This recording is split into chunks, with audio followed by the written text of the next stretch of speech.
রান্নাঘরটা খুব সহজে কিভাবে গুছিয়ে রাখবেন সেই সাথে কিচেনের দারুণ দারুণ আশ্চর্যজনক কিছু আইডিয়া আছে যেগুলো আজ আপনাদের সাথে শেয়ার করব। আশা করি বন্ধুরা লাইক দিয়ে পুরো ভিডিওটি জুড়ে থাকবেন এবং চ্যানেলটিকে সাবস্ক্রাইব করতে ভুলবেন না। তো প্রথম যে টিপসটি আমি শেয়ার করব সেটা আপনার রান্নাঘরকে গুছিয়ে রাখার জন্য অনেক বেশি সাহায্য করবে। তাই আমি দেখিয়ে দিচ্ছি বন্ধুরা, রান্নাঘরের যে ছোট ছোট কৌটাগুলো আছে সেগুলো যদি আমরা এক জায়গায় রাখতে পারি তাহলে দেখা যায় সেটা ছড়িয়ে ছিটিয়ে থাকে না এবং যখন প্রয়োজন খুব সহজে খুঁজে পাওয়া যায়। হাতের কাছে কিছু জিনিস আছে যেগুলো না রাখলে রান্নার কাজ একদম কঠিন হয়ে পড়ে, তাই আমি এরকম একটি ঝুড়ি নিয়ে নিয়েছি। তো এই ঝুড়িগুলো বলতে পারেন যে এখন আমি কিনবো কিভাবে বা কিনতে পারবো না, তো এই ঝুড়িগুলো কেনার কোনো ঝামেলা নেই। এটা খুবই সস্তা, এটা মাত্র 30 টাকা দিয়ে নিয়েছি। তো আপনারা চাইলে যে কোনো বক্স, ধরেন ঢাকনা ভেঙে গেছে কিন্তু বক্সটা রয়ে গেছে, সেই বক্সেও এই জিনিসগুলো রাখতে পারেন।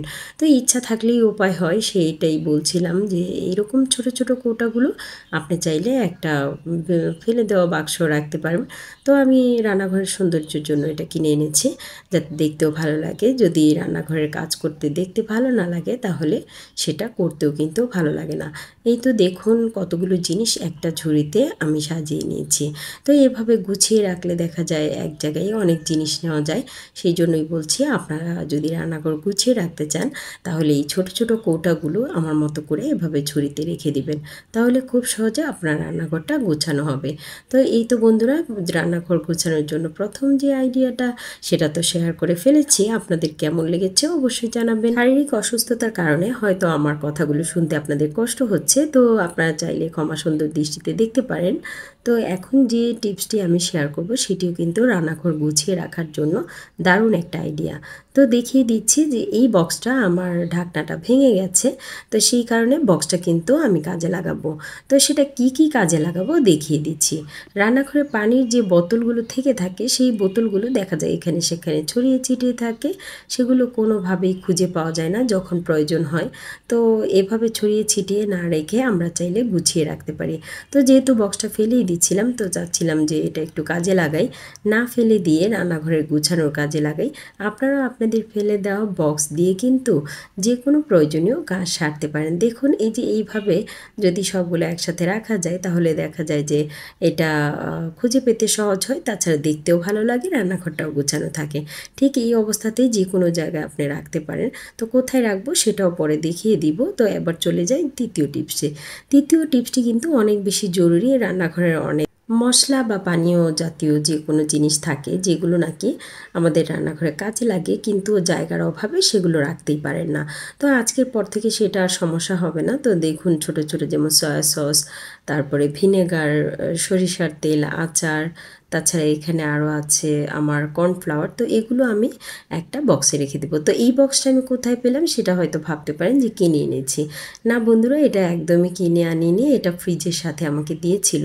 তো সেটা যত্ন করে রেখে দিয়েছি আমি। যত্ন করলে যে কোনো জিনিসই ভালো থাকে, সুন্দর থাকে, কাজে লাগানো যায়। তো আপনারা কোনো জিনিসই ফেলে দিবেন না, আমার মতো এভাবে কাজে লাগবেন। দেখুন এখানেও কতগুলো জিনিস নিয়েছি, এই জিনিসগুলো এভাবে গুছিয়ে রাখার কারণে কতটা সুন্দর লাগছে। তো বন্ধুরা চাইলে আপনারাও এভাবে ফেলে দেওয়া জিনিস কাজে লাগাতে পারেন এবং আপনার রান্নাঘরটাকে গুছিয়ে রাখতে পারেন। এখন আমি যে টিপসটি শেয়ার করব সেটি রান্নাঘর গুছিয়ে রাখার জন্য অনেক জরুরি একটা টিপস। সেটা হলো যে আমরা যখন রান্নাঘরে বেসিনে কাজ করি সেই মুহূর্তে সবচাইতে জরুরি হলো রান্নাঘরের হাঁড়ি পাতিল ধোয়ার কাজ। তো সেটার জন্য আমাদের ভিম বার বা ভিম লিকুইড তো লাগেই। তো তাছাড়া আরও কিছু জিনিস লাগে যেগুলোর দ্বারা আমরা পরিষ্কার করে থাকি। তো রান্নাঘরে কাজ করতে করতে দেখা যায় যে যে মাজনি দিয়ে আমি হাঁড়ি পাতিলটা মেজে থাকি সেই মাজনিটা রাখার জায়গা খুঁজে পাই না। তাছাড়া সেটা থেকে অনেকটা পানি পড়ে ভিম বারটা নষ্ট হয়ে যায় বা গলে যায়। তো সেটা আজকের পর থেকে আর কখনোই হবে না, আমার মতো করে যদি আপনি বানিয়ে নিতে পারেন। একটা বোতল আমি মাঝখান দিয়ে কেটে নিয়েছি, তারপর সেটাকে একটু ডিজাইন করার জন্য নিচের অংশে একটু শেপ করে নিয়েছি। আপনারা চাইলে এটা করতেও পারেন, নাও করতে পারেন, দেখার সৌন্দর্যের জন্য এটা করে নিয়েছি। দেন আমি নিচের দিকে যে জায়গাটা আছে সেটাকে একটা কাঁটা চামচ আগুনে পুড়ে ছিদ্র করে নিচ্ছি। ছিদ্র করার কারণটাও আমি আপনাদেরকে বলবো, তো এটা দেখিয়ে দেওয়ার সময় বলে দিব। তো তো এখন এখানে রেখে দিলাম এই ছোবা। এটা দিয়ে আমরা প্রায় হাঁড়ি পাতিল মেজে থাকি, প্রায় কি প্রতিদিনই মেজে থাকি অনেকবার বা বহুবার। তো এটা হলো যে মাজনি, এই মাজনি দিয়ে আমি সবসময় মেজে থাকি, আপনারা তো দেখেন ভিডিওতে। তো এটাতে অনেকটা পানি পড়ে থাকে, সেই পানিটা যেন জড়ে যায় সেই কারণে বোতলের নিচের দিকে আমি ছিদ্র করে দিয়েছি। এই তো দেখুন, এরকম একটা সুন্দর জিনিস যদি রান্নাঘরে থাকে তাহলে দেখতে কতই না ভালো লাগে।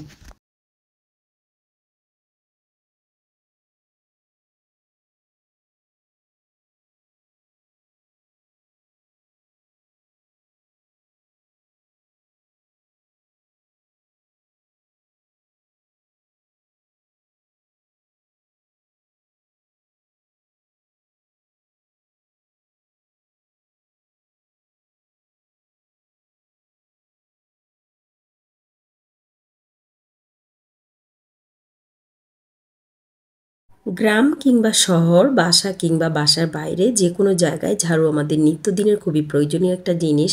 তো সেটাকে সেট করাও অনেক বড় বিষয়। তো সেটাকে সেট করার জন্য এই যে ফেস ওয়াশের খালি কৌটাটা সেটা আমি কাজে লাগাচ্ছি, আপনারা চাইলে এইভাবে কাজে লাগাতে পারেন। তো এটা দেখতেও ভালো লাগে, সুতলি টুতলি কোনো প্রয়োজন পড়ে না, তাছাড়া এটা কাজ করতেও খুবই সুবিধা হয়। আমি ঝাড়ুর যে দুইটা পদ্ধতি সেটাই দেখিয়ে দিব, আপনাদের যেটা ভালো লাগে সেটা করতে পারেন। তো এখন এই ক্রিমের যে খালি কৌটাটা মানে ফেস ওয়াশের, সেটা কিন্তু অলরেডি ঢুকিয়ে ফেলেছি এবং মাঝখানে কেটে নিচ্ছি। তো কেটে এখন আমি কি করব সেটাই কিন্তু দেখাচ্ছি। ঝাড়ুটাতে যেহেতু শলাটা একটু কমে গেছে, মানে এটার সমান হয়নি খোলসটার, সেই কারণে এটা আমি কেটে এখন একটা আঠা দিয়ে জোড়া লাগিয়ে দিব। এই তো গ্লোগান দিয়ে আমি এখন এটা জোড়া লাগিয়ে দিচ্ছি। এখন অনেক বেশি শক্ত হবে এবং কাজ করতেও খুব সুবিধা হবে। এখনও যারা যারা আমার ভিডিওটির সাথে আছেন বন্ধুরা, আপনাদেরকে আবারও বলতে চাই যে এইসব উপকারী ভিডিও আপনারা যদি আবারও দেখতে চান তাহলে আমার চ্যানেলটিকে সাবস্ক্রাইব করে নিতে পারেন। তাছাড়া মুক্তাজ ডেইলি লাইফ ব্লগটিকে সার্চ দিয়ে চ্যানেলটি খুঁজে বের করতে পারেন। সেই সাথে যদি ভালো লেগে থাকে তাহলে আপনি চাইলে এটা শেয়ার করতে পারেন। তাছাড়া যারা ফেসবুক থেকে দেখে থাকেন তারা চাইলে ফলো দিতে পারেন। তো বন্ধুরা, এই তো তোমাদের সাথে গল্প করতে করতে আমার ঝাড়ুটা কিন্তু অলরেডি সেট হয়ে গেছে। ঠিক এই অবস্থায় ঝাড়ু থাকলে দেখতেও ভালো লাগে, কাজ করতেও অনেকটা আরাম পাওয়া যায়। তো বন্ধুরা, এখন চলো অন্য একটি পদ্ধতি শেয়ার করা যাক, যে পদ্ধতিটি আরও সহজ। তো বোতল কাটার পর আমার বোতলের যে অংশটা রয়ে গেছে সেটাও আমি কাজে লাগাবো। সেটা পুরো ঝাড়ুতে আমি লাগিয়ে দিব এবং এভাবে লাগানোর পর চুলার উপরে হালকা একটু ধরে দিলেই দেখা যায় এটা চেপে যাবে এবং ঝাড়ুটা একদম সেট হয়ে যাবে। হালকা আঁচে চুলার যে তাপ আগুনের সেটাতে দিলে এটা একদম সেট হয়ে যাবে। এবার যে টিপসটি শেয়ার করব সেটি কিচেন পরিষ্কার রাখার জন্য অনেকটা জরুরি এবং গুছিয়ে রাখার জন্য জরুরি।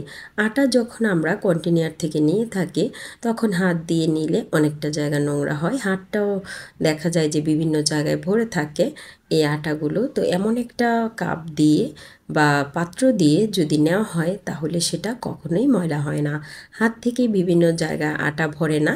তো আটা বা ময়দা কোনো জায়গায় ভরলেই দেখবেন রান্নাঘরে মাছি ঘোরাঘুরি করতে থাকে।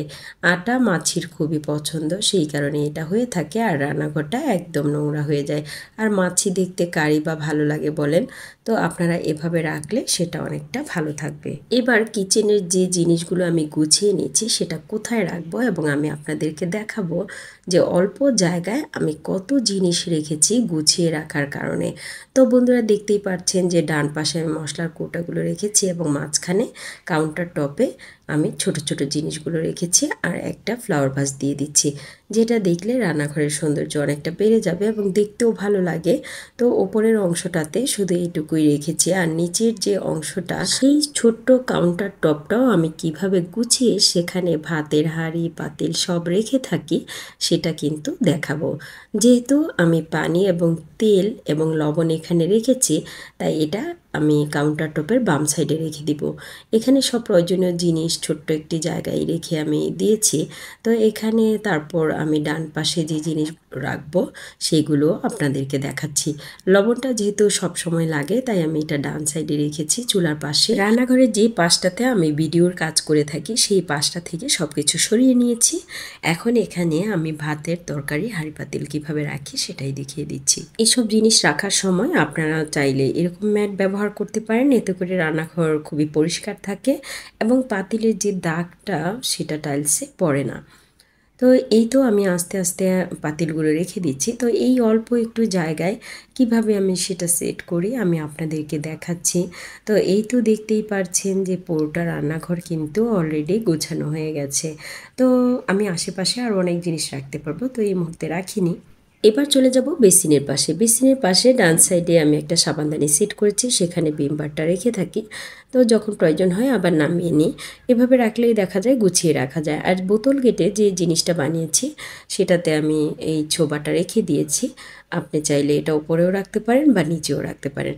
তো গুছিয়ে রাখার ক্ষেত্রে ঠিক এভাবেই রেখেছি আমি। তো ভিম লিকুইডটাও পাশেই রেখে দিয়েছি, এতে করে জায়গাও কম লাগবে এবং দেখতেও সুন্দর লাগবে। তাছাড়া মানি প্ল্যান্ট রেখেছি পাশে, আপনারা চাইলে রাখতেও পারেন নাও রাখতে পারেন। রান্নাঘরে কাজ করে যখন ক্লান্ত হয়ে যাবেন এটা দেখলে আপনার খুব ভালো লাগবে। দেখতেই পাচ্ছেন একদম ছোট জায়গায় অল্প জায়গায় কিভাবে আমি রান্নাঘরটা গুছিয়ে নিয়েছি। আপনাদের কেমন লেগেছে অবশ্যই জানাবেন। অল্প জায়গায় কতগুলো জিনিস নিয়েছি। আজকের মতো বিদায় নিয়ে নিচ্ছি। সবাই ভালো থাকবেন, সুস্থ থাকবেন। আল্লাহ হাফিজ।